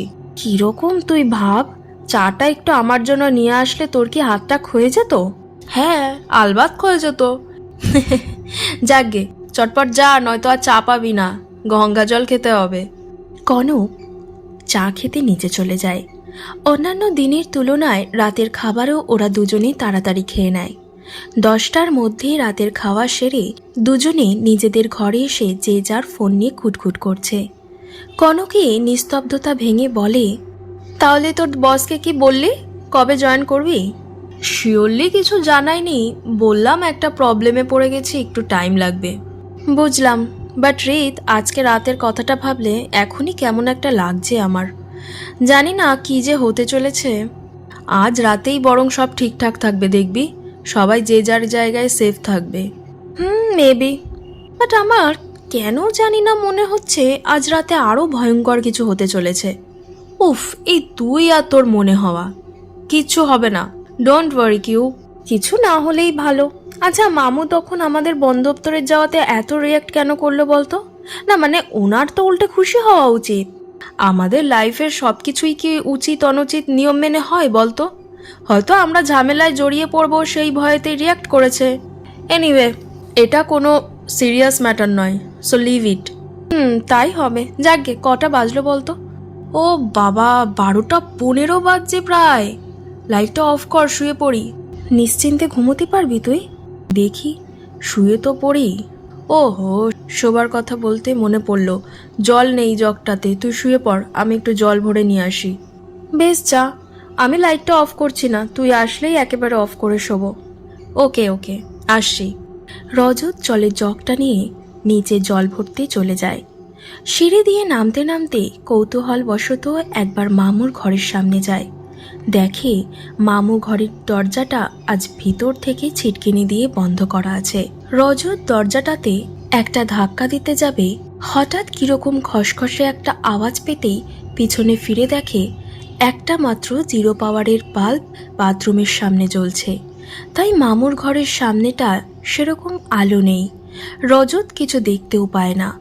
কিছুক্ষণ এদিক ওদিক তাকিয়ে কিছু দেখতে না পেয়ে বাথরুমের দিকে এগোতে গেলে হঠাৎ কিরকম একটা আষ্টে গন্ধে ওর গাটা গুলিয়ে ওঠে। তবুও গন্ধটাকে গুরুত্ব না দিয়ে ও বাথরুমের দিকে এগিয়ে যায়। বাথরুমের দরজাটার সামনে গিয়ে মেঝের দিকে চোখ যেতেই রজতের লোমগুলো খাড়া হয়ে যায়। একটা ঠান্ডা স্রোত যেন মেরুদণ্ড বেয়ে নামতে থাকে। বাথরুমের সামনে 0 পাওয়ারের বাল্বের আলোতেও মেঝের উপর পিছনের দিক থেকে আসা একটা ছায়া ফুটে উঠছে। 0 পাওয়ারের আলোতে ছায়াটা পরিষ্কার বোঝা না গেলেও এটা যে কোনো মানুষের ছায়া নয়, রজত সেটা প্রথমেই বুঝে যায়। মেঝের ওপর অদ্ভুত ছায়াটা দেখার পর রজত নড়াচড়ার ক্ষমতা হারিয়ে ফেলে। পেছনে ফিরে দেখতে যাবে ঠিক তখনই জন্তুটা রজতকে আর একটু সময় না দিয়ে ওর উপর ঝাঁপিয়ে পড়ে। পিঠের ওপর জন্তুটার চাপে রজত বাথরুমের দরজার সামনেই ধপ করে মেঝের ওপর পড়ে যায়। রজতকে মেঝেতে শুইয়ে তার পিঠের ওপর বসিয়ে জন্তুটা রজতের ঘাড়ে দাঁত বসিয়ে রক্ত শুষে নেবার চেষ্টা করতে থাকে। রজতও ক্রমাগত জন্তুটাকে পিঠ থেকে নামানোর জন্য চেষ্টা করে, কিন্তু জন্তুটার শারীরিক ক্ষমতার কাছে পেরে ওঠে না। এরকমভাবেই কিছুক্ষণ দুজনের মধ্যে ধস্তাধস্তি চলার পর শেষে রজত হাল ছেড়ে দেয়। শারীরিকভাবে কাহিল হয়ে গেলেও রজতের মাথা তখনও কাজ করতে থাকে। আর তাতেই হঠাৎ একবার মনে হয় ওর পিঠে কোনো জন্তু নয়, বরং একটা মানুষ জন্তুর মতো অঙ্গিভঙ্গি করছে। এসব ভাবতে ভাবতেই জন্তুটা তার মুখের থেকে বাইরে বেরিয়ে আসা ধারালো দাঁত দুটো দিয়ে রজতের ডান দিকের ঘাড়ে কামড় বসিয়ে দেয়। রজতের চোখ দুটো ধীরে ধীরে বুজে আসতে থাকে। হঠাৎ একটা চিৎকারের সাথে সাথে পিঠ থেকে জন্তুটা মেঝের উপর উপুর হয়ে পড়ে যাওয়ায় রজত তৎক্ষণাৎ চমকে ওঠে। পিছন থেকে হৃদ বলে কেউ চিৎকার করে ওকে টেনে তোলার চেষ্টা করতে থাকে। হৃদ, ওঠ হৃদ, ওঠ, ওঠ হৃদ, ওঠ, কিচ্ছু হয়নি তোর, কিচ্ছু হয়নি, দেখলি তো সবাইকে সাবধান করে লাস্টে তোর সাথেই বিপদটা ঘটলো, প্লিজ হৃদ ওঠ। কনকের চিৎকারে এবং ঝাঁকুনিতে রজতের সম্বিত ফিরতে থাকে। ধরে যাওয়া গলায় রজত ভাঙা ভাঙা শব্দে বলে, জল, জল, জল খাবি, জল খাবি, একটু ওয়েট কর, আমি এক্ষুনি নিয়ে আসছি। কনক জল আনতে রান্নাঘরের দিকে দৌড়ে যায়, কিন্তু রান্নাঘরের সামনে গিয়ে দেখে তালা ঝুলছে। ও শিট, দিস পিপল। কনক রান্নাঘরের সামনে আর দাঁড়িয়ে না থেকে দৌড়ে সেই ঘরটার সামনে চলে আসে, যেই ঘরটা ও মামুর ঘর বলেই জানে। এই ঘরের সামনে এসে দেখে রোজ ঘরের দরজা হালকা করে ভেজানো থাকলেও আজ দরজাটা ভিতর থেকে বন্ধ করা। অনেকবার ধাক্কা দেবার পর দরজাটা না খোলায় কনক বেশ কয়েকবার চিৎকার করে ডাকতে থাকে, মামু, মামু, প্লিজ দরজাটা খোলো, মামু। অনেক ডাকার পরেও কোনো সাড়া না পেয়ে কনক দুবার দরজায় লাথি মেরে দিম্মার ঘরের দিকে চলে যায়। দিম্মার ঘরের সামনে গিয়ে দেখে ঘরের দরজায় বাইরে থেকে তালা লাগানো রয়েছে। কি রে বাবা, মানুষগুলো সব উড়ে গেল নাকি? আশ্চর্য তো। কনক আর অপেক্ষা না করে সোজা বাথরুমের দিকে চলে যায়। বাথরুমের ভিতরে ঢুকে একটা মগে করে কিছুটা জল এনে রজতকে খাইয়ে দেয়। রেদ, রেদ ওঠ, এনে এই জলটা একটু খেয়ে নে। 2-3 বার জলটা খাওয়াতেই রজত আস্তে আস্তে উঠে বসে।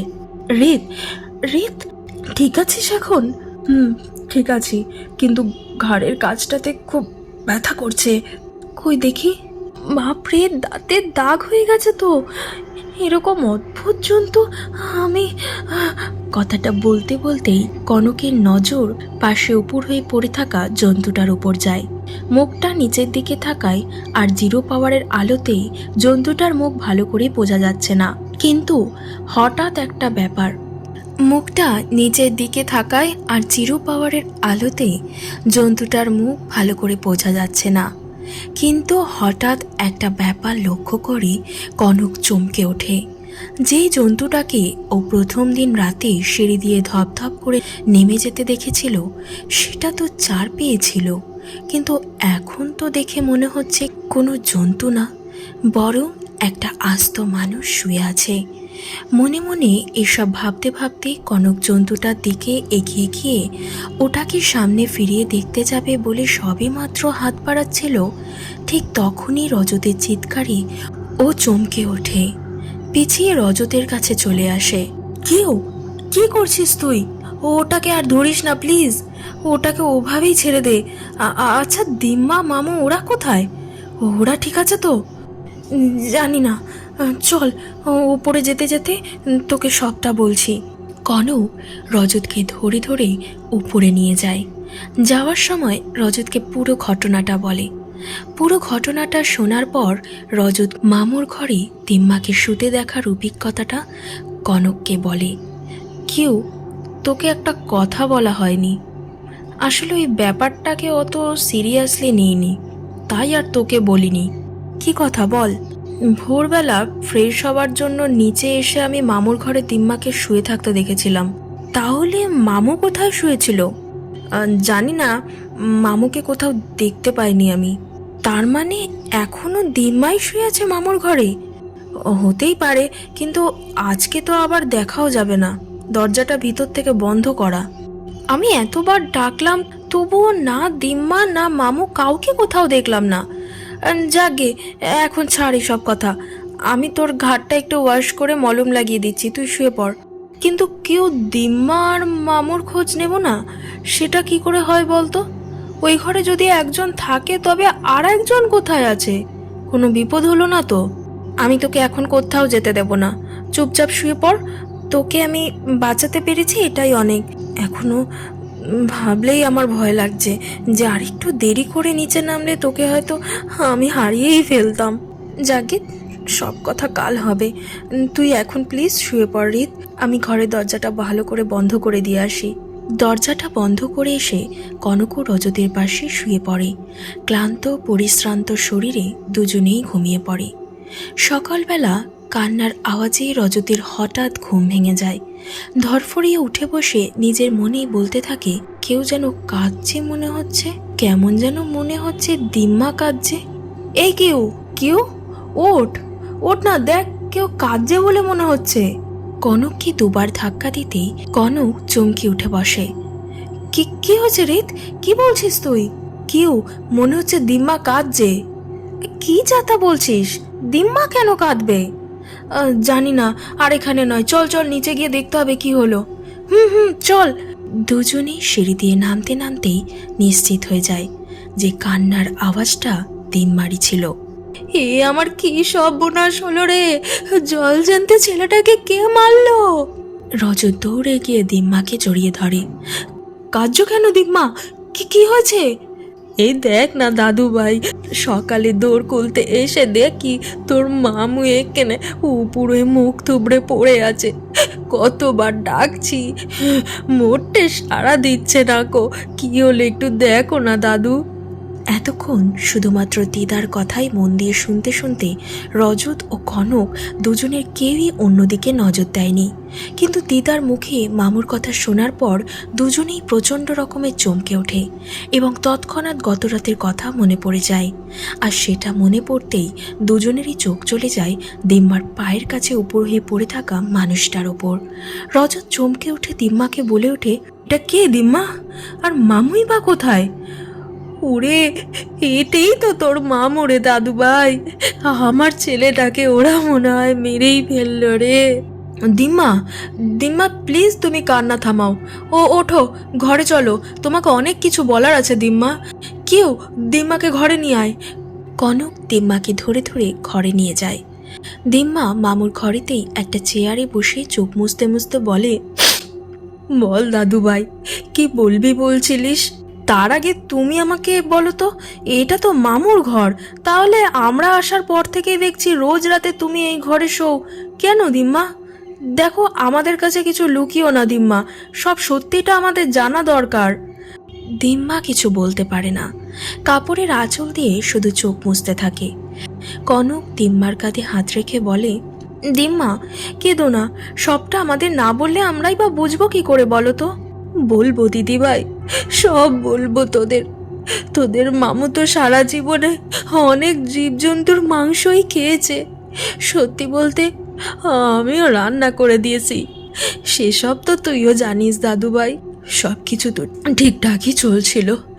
এই 1-1.5 মাস আগে থেকে তোর মামুর হঠাৎ শরীরটা খারাপ হতে শুরু করলো। বিকেলে সূর্যি ডুবলেই জ্বর আসে, আর ঘর থেকে বেরোতে পারে না। পেতম পেতম আমি ভাবতুম যে নদী পুকুরে চানটা করে এতে, তাই হয়তো ঠান্ডা লেগেছে। কিন্তু এই ঘটনার টানা 2 সপ্তাহ চলার পর বুঝলুম যে এই যেমন তেমন শরীর খারাপ নয় কো। অনেক ডাক্তার বুদ্ধি দেখালুম, কে ছুটি হলো না রে দাদুভাই। এতটা বলে হাঁপিয়ে গিয়ে একটা দীর্ঘশ্বাস ফেলে আঁচলের খুঁটি দিয়ে চোখ দুটো একটু মুছে নিল। দিম্মাকে হাঁপিয়ে যেতে দেখে রজত বলল, একটু জল খাবে দিম্মা? না রে, জল লাগবে না। আচ্ছা দিম্মা, একটা কথা বলো তো, মামুর কি প্রতিদিন বিকেলে একই সময় জ্বর আসতো? হ্যাঁ, দাদু প্রায় একই সময় রে দাদুভাই। সূর্যি ডুবলেই জ্বর আসে, আর ঘর থেকে বেরোই না। আগে রাতে নিজের ঘরেই শুতো। তোরা আসার পর থেকে আমাকে বলল, মা তুমি আমার ঘরে শোও, আমি তোমার ঘরে শোবো, কিন্তু ভাগ্নেদের কিছু জানাতে হবে না। তাই মামুর এরকম জ্বর আসছে প্রায় 1 মাস ধরে বললে, তাই তো? হ্যাঁ। আর গ্রামবাসীদের বাড়িতে জীবজন্তু মারা যাচ্ছে, সেটাও তো প্রায় 1 মাসই হলো, তাই না? তা হবে। ছেলেটার চিনতেই চিনতে আমি আর কিছুই ভাবতে পারছি না রে দাদু ভাই। কিন্তু দিম্মা, গ্রামবাসীরা... কনক রজতকে থামিয়ে দিয়ে বলল, রিত, গ্রামবাসীদের কথা এখন থাক। আচ্ছা দিম্মা, তোমাকে মামু নিজের ঘর ছেড়ে মামুর ঘরে কেন শুতে বললো, তুমি জানতে চাওনি? না না, আমাকে তো বলল যে কদিন রাতে ওর কি সব কাজ টাজ আছে, তাই যতদিন তোরা এখানে থাকবি ততদিন যেন আমি ওর ঘরেই শুই। এবার রজত বলল, বুঝলাম বুঝলাম, কিন্তু তুমি এই সামান্য কথাটা আমাদের থেকে লুকিয়ে গেলে কেন দিম্মা? লুকোবো রে কেন দাদুভাই, আসলে সামান্য কথা বলেই আর আলাদা করে বলার প্রয়োজন মনে করিনি। বেশ, মামুর ব্যাপারে কি আর কিছু আছে দিম্মা আমাদের জানার মতো? আর কিছু জানি না রে বাবা, তোরা শুধু আমাকে এটুকু বল যে আমার ছেলেটা কি আর বেঁচে নেই। অত শত ডাক্তারই তো বুঝি না বাছা, তবে ছেলেটাকে দেখে আমার কেমন যেন পাথরের মতো মনে হলো। তোরা চুপ করে আছিস কেন, বল না, কিচ্ছু বল না। ছেলেটাকে কি ওরা একেবারে শেষ করে দিল? কথাগুলো বলতে বলতে দিম্মা জোরে জোরে কাঁদতে থাকে। দিম্মার কান্না দেখে রজত আর নিজেকে সামলে রাখতে পারে না। গত রাতের ঘটনাটা পুরোটা বলার পর একটা দীর্ঘশ্বাস ছেড়ে বলে, তোমার কাছে ক্ষমা চাওয়ার ভাষা নেই আমাদের দিম্মা, কিন্তু আমরাই বা কি করতাম বলো? জন্তুটা, না মানে মামু যেভাবে আমাদের অ্যাটাক করেছিল, নিজেদের বাঁচাতে আমরা আর কি করতাম বলো? তোরা আমার ছেলেটাকে পিটিয়ে মেরে ফেললি রিজু? তুই এটা করতে পারলে দাদু ভাই? যে মামুর কোলে তুই এত বড় হলি, আজ তাকেই তোর বউ তোর সামনে মেরে ফেললো? তুই কিছু ঠিক করলি না। এই তুই নিজের রক্তের সম্পর্কের দাম দিলি। দিম্মা, এইসব কি বলছো তুমি? মামু আমাদের উপর অ্যাটাক করেছিল, আর তখন আমরা জানতামও না যে ওটা মামু ছিল। তাছাড়া মামু শুধু আমাদের উপর না, গত 1-1.5 মাস অনেক জীবজন্তু, পশু পাখি, মানুষকেও আক্রমণ করতে ছাড়েনি। আর কনক, মানে তোমার ভাষায় আমার বউ, ও আমার আক্রমণকারীকে আঘাত করেছে, আমার মামু বা তোমার ছেলেকে নয়। ঘটনাচক্রে এই 3 জন একই ব্যক্তি, কিন্তু সেটা তো কনকের দোষ নয় দিম্মা। তাই বলে ছেলেটাকে এমন করে মারলি যে ও মরেই গেল? ঈশ্বর তোদের কাউকে ক্ষমা করবেন নে। ঈশ্বর তোদের মা ছেলেরে ক্ষমা করবেন নে। ডাইনি বুড়ি আর তার রাক্ষস ছেলে, আমার ছোট ছেলেটারে মেরে তার মাংস খেয়ে ফেলেছিস তো? কোথায় রেখেছিস বল, কোথায় রেখেছিস? আমার ছেলেটারে কোথায় রেখেছিস? তোর ছেলেটা তো তার প্রাপ্য শাস্তি পেয়েছে, আর তোকে আমি নিজের হাতে শেষ করবো আজ। রাক্ষসের ডাইনি বুড়ি, এই কথা বলতে বলতে হঠাৎ ওই মহিলা প্রায় উন্মাদের মতো দিম্মাকে মারবে বলে তার দিকে এগিয়ে গিয়ে দিম্মার গলাটা চেপে ধরে। ঘরের ভিতরে থাকা তিনজনই হঠাৎ করে আসা এই আক্রমণে চমকে যায়। রজত আর কনক অনেকক্ষণের চেষ্টায় ওই মহিলাকে ঘর থেকে বের করে এনে উঠোনে বসায়। যতই দোষ করে থাকুক, তবুও দিম্মার উপর এই মহিলার আক্রমণ রজত কিছুতেই মেনে নিতে পারে না। আপনি কি পাগল নাকি? এইভাবে কোনো মানুষের সাথে কেউ ব্যবহার করে? তার উপর এত বয়স্ক একজন মানুষ। ছি, মানছি ওদের দোষ আছে, তাই বলে আমার দিম্মাকে এরকম ভাবে মারতে যাবেন আপনি? রজতের কথার উত্তরে মহিলাটির মুখ থেকে কোনো কথা বেরোয় না। মেঝের দিকে তাকিয়ে শুধু চোখ থেকে জল গড়িয়ে পড়ে। কিছুক্ষণ পরে মেঝের দিক থেকে চোখ না সরিয়ে বলতে থাকে, ছেলেটারে কার গ্রামের আশেপাশে কত খুঁজলাম, কোথাও পেলুম না। আজ ভোরে বড় নদীঘাট যখন জল নিতে গেছি, দেখি কখানা হাড়গোড় পড়িয়াছে। একটা হাড়ি দেখলাম একখান রূপোর বালা পরানো আছে। শেষ কথাটা বলার পর মহিলাটি খুব জোরে জোরে কাঁদতে থাকে। ওর দাদা ওর 15 বছরের জন্মদিনে শহর থেকে ওর জন্য এনে দিয়েছিল গো। আমার ছেলেটারে ওরা খেয়ে হাড় বানিয়ে দিল গো। রজত আবার কিছু বলতে যাচ্ছিল, কনক ওকে থামিয়ে দিয়ে বলল, রিত প্লিজ ট্রাই টু আন্ডারস্ট্যান্ড। তো দিম্মা যেমন তার ছেলেকে হারিয়েছেন, ইনিও তো ওনার ছেলেকে হারিয়েছেন। বল, ওনার কষ্টটা একটু বোঝার চেষ্টা কর। কনকের কথা শেষ না হতে হতেই ওই মহিলা বলে ওঠে, তুই আজ আমাদের যে উপকার করছিস, তোর ভালো হবে দেখবি। ভগবান তোর মঙ্গল করবে রে মা। তুই ওই নররাক্ষসটারে শেষ করেছিস। গ্রামের সকলকে বলবো আমি, তোর ভালো হবেই, হবেই ভালো।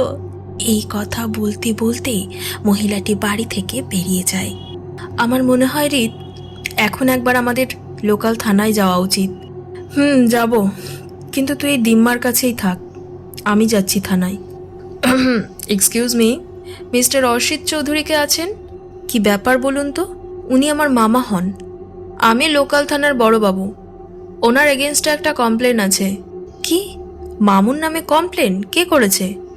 অ্যাকচুয়ালি এফআইআরটা গত রাতেই করা হয়েছিল, কিন্তু থানায় লোক কম থাকায় আমরা থানার কাজ ফেলে আসতে পারিনি।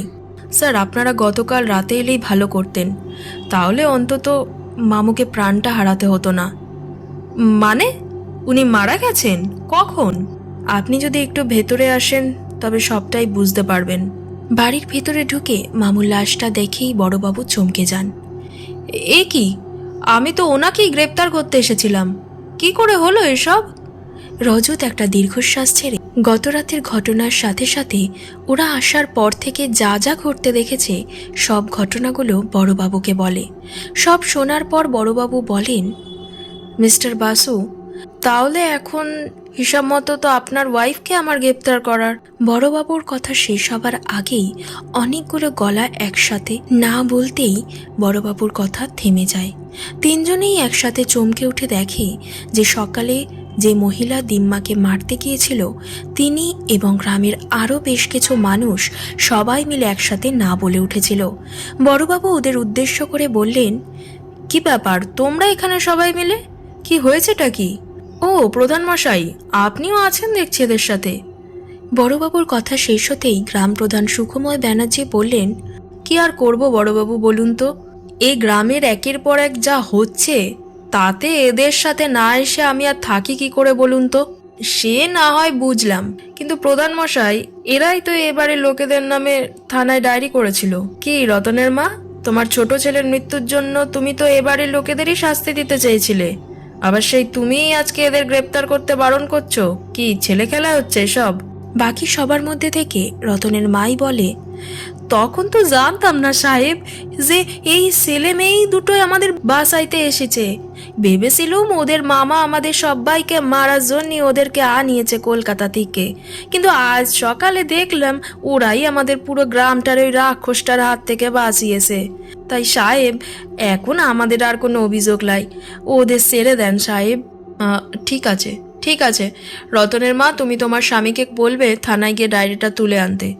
বেশ মিস্টার বাসু, তাহলে আমি থানায় গিয়ে লাশটা নিয়ে যাবার ব্যবস্থা করতে বলি। আর দেখুন, আপনাদের নামে কোনো কমপ্লেন না থাকলেও আমাদের কাজ তো আমাদের করতেই হবে, তাই পোস্টমর্টম রিপোর্ট না আসা পর্যন্ত প্লিজ আপনারা গ্রাম ছেড়ে যাবেন না। ও আর হ্যাঁ, আপনার দিদিমা কেমন আছেন? রজত বলে, মানসিক ভারসাম্যহীন এক প্রকার হারিয়েই ফেলেছেন। আসলে ছেলের এইভাবে মৃত্যুটাকে উনি মানতে পারছেন না। বুঝলাম, ঠিক আছে, উনি একটু স্বাভাবিক হোক, তারপর আমি বা অন্য অফিসার এসে ওনার সাথে কথা বলবো। এই তোমরাও এবার যাও, যে যার বাড়ি যাও। এখন আসি আমি তাহলে, মিস্টার বাসু। বেশ, ঠিক আছে। বড়বাবুর সাথে সাথে গ্রামবাসীরাও সবাই চলে যায়। একটা দীর্ঘশ্বাস ছেড়েই কনক বলে, উফ, আমি এখনো বুঝতে পারছি না রিত, এই কদিনে কি হয়ে গেল। তুই কি কিছু বুঝতে পারছিস? পারলে আমাকে একটু বুঝিয়ে বল প্লিজ। কি বললি? মানেটা কি? কোথায় হারিয়ে গেছিস তুই? মামুর মৃত্যুটা যেন আমিও ঠিক মেনে নিতে পারছি না রে কিউ। বুঝতে পারছি রে। দেখ, আমিও তো বুঝতে পারিনি যে তোর মামু তোকে মারতে এসেছে। Don't mind read, I have to say, তোর মামু বিভিন্ন পশু পাখির মাংস খেতে ভালোবাসতো, এটা না হয় মানলাম, কিন্তু তাই বলে মানুষকে? সরি রিত, বাট আমরা আসার আগে এবং আসার পর থেকে গতকাল রাত পর্যন্ত এই কদিনে যা যা ঘটেছে তার কোনো ব্যাখ্যা আমি খুঁজে পাচ্ছি না। তুই কি কিছু বুঝতে পারছিস? বুঝতে তো পেরেইছি, চল ওপরে গিয়ে বলছি। আচ্ছা, দিম্মা কোথায়? দিম্মা প্রচণ্ড অস্থির হয়ে পড়েছিল, তাই গোয়ালে যে মহিলারা কাজ করেন ওনাকে দিয়ে দিম্মাকে ওষুধ খাইয়ে ঘুম পাড়াতে বলেছি। দিম্মা এখন ঘুমোচ্ছে, চল উপরে চল। চল। উপরে উঠে এসে দুজনে বারান্দায় কিছুক্ষণ চুপচাপ দাঁড়িয়ে থাকে। রজতী নীরবতা ভেঙে বলে, তোকে খাদ্য খাদক সম্পর্ক নিয়ে একটা কথা বলেছিলাম, মনে আছে এখানে আসার পর? হ্যাঁ, কিছু একটা বলেছিলিস মনে আছে, বাট টাং টুইস্টারের মতো কি বলেছিলিস সেটা ঘেঁটে গিয়েছিল। ওই যে বলেছিলাম খাদ্যকে মারছে, নাকি এক খাদ্য অপর খাদ্যকে মারছে, মনে পড়লো?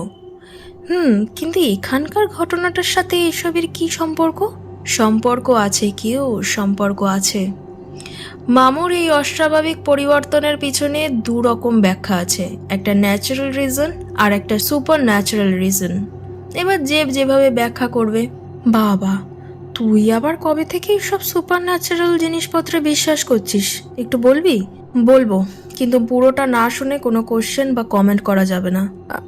বেশ বেশ, বল। এই আমি চুপ করলাম। Good girl.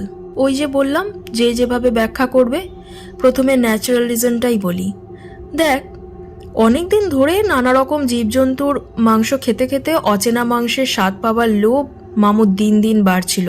আবার লোভ মানুষকে কোথায় নিয়ে যেতে পারে সেটা তো দেখতেই পেলি। তাই আমার মনে হয় যে তুই ঠিকই বলেছিলিস রে। প্রতিটা মানুষের উচিত লোক সংবরণ করা, আর তার সাথে সাথে এরকম নৃশংসভাবে জীবজন্তুকে মেরে খাওয়া বন্ধ করা। যে কোনো জীবের এই পৃথিবীতে বেঁচে থাকার অধিকার আছে, আর আমরা নিজেদের খাওয়ার লোভ, মুখের স্বাদের জন্য নিরীহ জীবজন্তুগুলোকে মেরে ফেলি। সত্যি এই একটা কারণে আমি নিজেকেও কোনোদিন ক্ষমা করতে পারবো না। বুঝলাম, কিন্তু তাই বলে মানুষ? ওই রতনের ছোট ভাইকে মামু কিভাবে টেনে হিচড়ে বাড়ি থেকে নিয়ে গিয়ে মেরেছে? ছেলেটাকে বাঘ ভাল্লুকের মতো খুবলে খেয়েছে। প্রথম কথা, মামু ওকে বাড়ি থেকে নিয়ে গিয়ে মারলেও মামু ওর মাংস খায়নি। আমি শুনেছি ওই নদীর ধারে গভীর রাতে বন্য শেয়াল আসে, তাই সম্ভবত শেয়ালের দলই ছেলেটার লাশ খেয়ে সাবার করেছে। কিন্তু রতনের ভাইকে কেন মারলো মামু? তার কারণ ওই রাতের ঠিক 2 দিন আগে মামু রতনদের বাড়ি থেকে হাঁস মুরগি চুরি করে খেয়েছে, তাই রতনের বাবা মামুর নামে থানায় ডায়েরি করে, আর সেই রাগেই মামু প্রতিশোধ নিতে চেয়েছিল হয়তো। আচ্ছা, আর একটা কথা বল, মামু কাঁচা মাংস কেন খেত? দিম্মা তো সবই রান্না করে দিত। ওই যে বললাম, লোভ। মামুর জন্য মাংসের যোগান দিতে দিতে দিম্মা হয়তো হাঁপিয়ে উঠেছিল। আর তোর সেই সুপার ন্যাচারাল রিজনটা কি শুনি? মামু ওনার জীবদ্দশাতে যত জীবজন্তুর মাংস খেয়েছে তাদের সবার অভিশাপ হয়তো মামুর ওপর পড়েছিল, তাই মামু আস্তে আস্তে বন্য জন্তুর মতোই হয়ে গিয়েছিল। কাঁচা মাংস খেতেও মামু দুবার ভাবতো না, এই আর কি। সত্যি আমরা মানুষরা কি অদ্ভুত না? যা খুশি খাবার জন্য কত নিরীহ জীবজন্তুদের মেরে ফেলি। মাঝে মাঝে তো আমার এই খাদ্য খাদক সম্পর্কটাই গুলিয়ে যায়। আমরা অন্য প্রাণীদের খাদ্য বানিয়ে খাই, আবার দেখ ওদের অভিশাপেই হয়তো আমরা নিজেদের মনুষ্যত্বটাকেই নিজেরা খেয়ে ফেলি। এই জন্যই তো কখন যে আমরা আমাদের খাদ্যগুলোর খাদ্যে পরিণত হই নিজেরাও জানতে পারি না। যাগে, এখন আমাদের কি করণীয়? আপাতত ওয়েট করা। মা বাড়ি থেকে গাড়ি নিয়ে বেরিয়ে পড়েছে, কিছুক্ষণের মধ্যেই হয়তো এসে যাবে। আর আমাদেরকে তো পোস্টমর্টমের রিপোর্ট আসা পর্যন্ত এখানেই থাকতে হবে। তারপর দিম্মাকে নিয়ে যা ডিসিশন নেবার সেটা মাই নেবে না হয়। কিন্তু কখন বললি মাকে এসব? সবটা বলিনি, বলেছি দিম্মার শরীরটা খারাপ, তাই একবার দেখা করে যাও। ঠিকই বলেছিস। বেশ, মা যতক্ষণে না আসছে ততক্ষণ আমি একটু ঘুমিয়ে নিই, তুই একটু রেস্ট নিয়ে নে। আজকের এই ভৌতিক কাহিনীটি এখানেই সমাপ্ত। আপনাদের কেমন লাগলো তা কমেন্ট করে জানাবেন এবং আমার চ্যানেলটি অবশ্যই সাবস্ক্রাইব করবেন। আজ এখানেই, সকলেই ভালো থাকুন। আবারও আসবো অন্য পর্বে নতুন কোনো গল্প নিয়ে। সকলকে এখানেই বিদায় জানাচ্ছি।